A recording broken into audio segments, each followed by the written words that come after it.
صحیح بخاری حدیث نمبر 15۔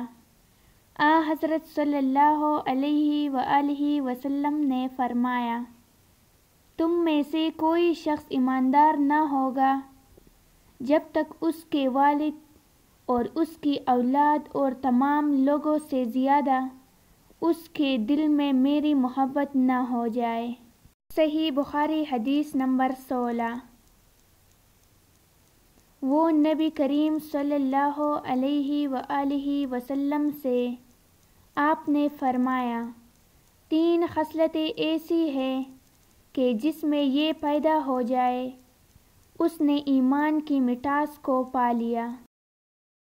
اول یہ کہ اللہ اور اس کا رسول اس کے نزدیک سب سے زیادہ محبوب بن جائے۔ دوسرے یہ کہ وہ کسی انسان سے محض اللہ کی رضا کے لیے محبت رکھے۔